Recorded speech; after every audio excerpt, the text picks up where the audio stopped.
আসসালামু আলাইকুম রহমতুল্লাহি ওয়াবারাকাতু। অনেক অনেক দিন আগে এক দেশে দুজন সওদাগর ছিলেন। তারা ছিলেন যেমন ধনী তেমনি মানুষের কাছে বিশ্বাসভাজন লোক।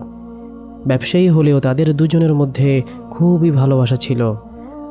দুজনেই সুন্দরী দেখে খুব ভালো পরিবারের মেয়ে বিয়ে করেছিলেন। তাদের মনের মিলকে আরও বাড়িয়ে দিতে আল্লাহ যেন একজনের ঘরে এক অনিন্দ্য সুন্দর ছেলে এবং অপরজনের ঘরে এক অপূর্ব সুন্দরী মেয়ে দিয়েছিলেন। দুজনেই আশা করেছিলেন দুজন ছেলেমেয়ের মধ্যে বিয়ে দিয়ে তাদের সম্পর্কের আরও উন্নতি ঘটাবেন, কিন্তু মনে মনে ভাবলেও কেউ কাউকে মুখ ফুটে একথা প্রকাশ করেননি। ছেলে বড় হলো, সওদাগর পিতা চাইলেন ছেলে সওদাগরিতে অংশ নিয়ে বিয়ের আগেই হাতে কলমে ব্যবসা শিখে নিক। তাই উভয় বন্ধু আলোচনা করে সিদ্ধান্ত নিলেন ভালো আবহাওয়া দেখে পুরাতন বিশ্বস্ত ও অভিজ্ঞ কিছু মাঝি মাল্লাকে সঙ্গে দিয়ে ছেলেকে সামুদ্রিক সফরে পাঠাবেন। বাছা বাছা লোক ঠিক করা হলো। নতুন করে সমুদ্রে চলার উপযোগী কতগুলো বড় বড় নৌকা, যাকে সওদাগরি জাহাজ বলা হয়, তৈরি করা হলো।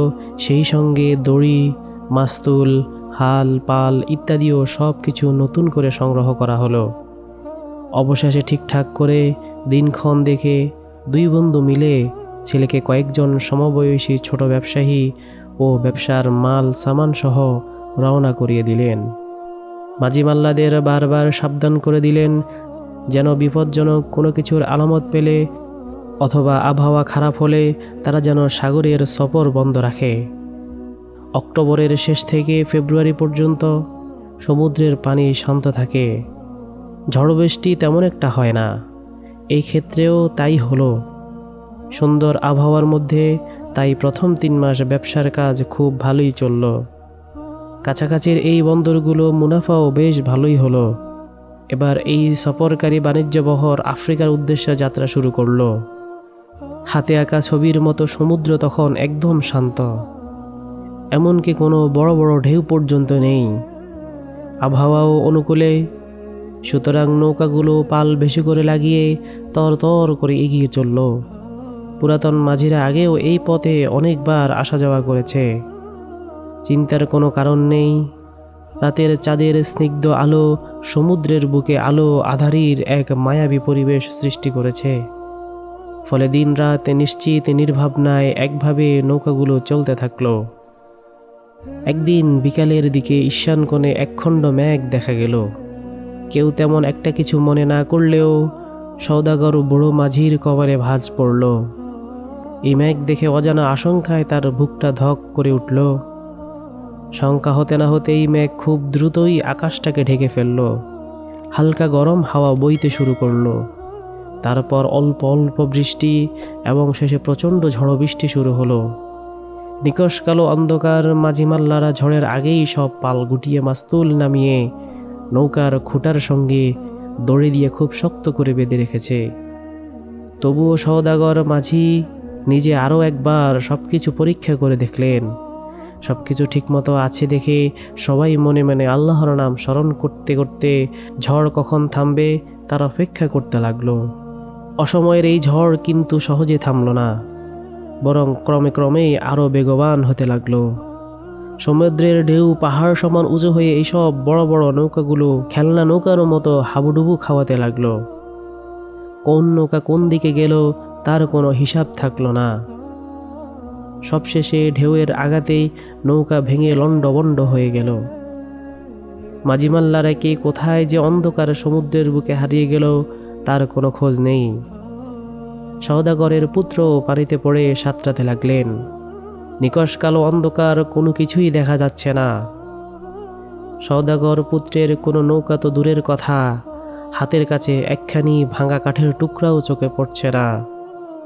মাঝে মাঝে বিজলি চমকানো আলোতে যত দূর দেখা যায় শুধুই বড় বড় ঢেউ আর ঘুটঘুটে অন্ধকার। এ অবস্থায় কোন দিকে যাবেন তিনি? হাত পা সব ধীরে ধীরে অসাড় হয়ে এলো। অবশেষে জ্ঞান হারিয়ে ঢেউয়ে ভাসতে ভাসতে অজানা দিকে এগিয়ে চললেন। যখন তার জ্ঞান ফিরে এলো তখন দেখতে পেলেন এক অচেনা সমুদ্র দ্বীপের বালিয়াতে সমস্ত শরীর বালুতে মাখামাখি হয়ে পড়ে আছেন। পরনে একটা সুতা পর্যন্ত নেই। প্রখর রোদ চোখ মুখ যেন ঝলসিয়ে দিচ্ছে। যত দূর দেখা যায় আশেপাশে কোথাও কেউ নেই। দূরে একটা নারকেল গাছ আর কিছু আগাছার ঝোপ চোখে পড়তেই সওদাগর পুত্র উঠে ধীরে ধীরে ওই ছায়ার উদ্দেশ্যে হাঁটতে শুরু করলেন। ক্লান্তিতে হাত পা চলতে চাচ্ছে না। কতক্ষণ বা কতদিন যে পানিতে ছিলেন তাও মনে পড়ছে না। তবে তীব্র ক্ষুধায় পেটের নাড়ি ভুড়ে যেন হজম হয়ে যাচ্ছে। অবশেষে কোনো রকমে ছায়ায় পৌঁছে ধপ করে বসে পড়লেন, তারপর শুয়ে পড়লেন। কখন যে ক্লান্তিতে ঘুমিয়ে পড়েছেন তাও বুঝতে পারেননি। ছায়ায় কতক্ষণ এভাবে পড়েছিলেন তাও জানা নেই। কিছু শব্দ শুনে ঘুম ভেঙে গেল। দূরে কোথাও কিছু শব্দ শোনা যাচ্ছে। বেঁচে আছেন সেজন্য আল্লাহর কাছে শুকরিয়া আদায় করলেন। তারপর শব্দ কোথা থেকে আসছে জানতে চেষ্টা করতে লাগলেন। খেয়াল করলেন এটা ঢাকের শব্দ। মানুষে শুধু ঢাক বাজাতে পারে, সুতরাং মানুষের দেখা পাবেন ভেবে মন খুশিতে ভরে উঠল। পরক্ষণেই আবার মনে হলো আফ্রিকার জঙ্গলিরা নরখাদক হয় বলে শুনেছেন। সাবধানের মার নেই, সুতরাং নারকেল গাছের গোড়ায় ঝোপের আড়ালে লুকালেন। ঝোপের ফাঁক দিয়ে পরিস্থিতি দেখে বোঝার চেষ্টা করতে লাগলেন। মনে হয় ঢাকের শব্দটি এদিকেই আসছে, সুতরাং লুকিয়ে অপেক্ষা করাই বুদ্ধিমানের কাজ। অল্প কিছুক্ষণের মধ্যেই দূরে কালো কিছু দেখা গেল। ধীরে ধীরে তা পরিষ্কার হয়ে এলো। অবাক হয়ে তিনি দেখলেন বহু কালো মানুষ ঢাকঢোল পিটিয়ে নানা সেজে গুজে একটা হাতিকে অনুসরণ করছে। হাতির পিঠে কেউ নেই। হাতিটা ইচ্ছে মতো যেদিকে যাচ্ছে সবাই তাকে অনুসরণ করছে। হঠাৎ খেয়াল করলেন হাতিটা সমুদ্রের কাছে এসে তিনি যেখানে লুকিয়ে আছেন সেদিকেই আসছে। সম্পূর্ণ উলঙ্গ মানুষ তিনি। একই সঙ্গে ভয় আর লজ্জাবোধ হলো। তবুও অন্য কোনো উপায় না থাকায় ওইখানেই তিনি প্রতীক্ষা করতে লাগলেন। হাতিটা খুবই সুন্দর করে সাজানো ছিল। কিছুক্ষণের মধ্যেই হাতিসহ লোকজন ওই নারকেল গাছের কাছে এসে পৌঁছে গেল। মাটির সঙ্গে তিনি মিশে লজ্জায় মুখ লুকানোর চেষ্টা করছিলেন। এমন সময় সরাসরি হাতিটা তার কাছে এসে সুর দিয়ে তাকে জড়িয়ে ধরল এবং তিনি অবাক হয়ে দেখলেন তাকে মেরে ফেলার পরিবর্তে হাতিটা তাকে উঠিয়ে নিয়ে পিঠের উপর বসালো। অমনি মিছিলের সব লোক আনন্দে হইচই করে উঠল এবং তাকে সহ হাতিকে ঘিরে নাচতে শুরু করল। তাদের জয়ধ্বনি শুনে মনে হলো তারা যেন তাদের রাজাকে পেয়ে গেছে। এরপর হাতিটা যে রাস্তা দিয়ে এসেছিল সে রাস্তা দিয়ে তাকে পিঠে নিয়ে ফিরে চলল। একজন বয়স্ক মানুষ যাকে দেখে সর্দার মনে হচ্ছিল, তিনি একখণ্ড কাপড় হাতির উপরে তাকে লক্ষ্য করে ছুঁড়ে মারলেন। সওদাগর পুত্র তাড়াতাড়ি সেটাকে গায়ে জড়িয়ে নিলেন।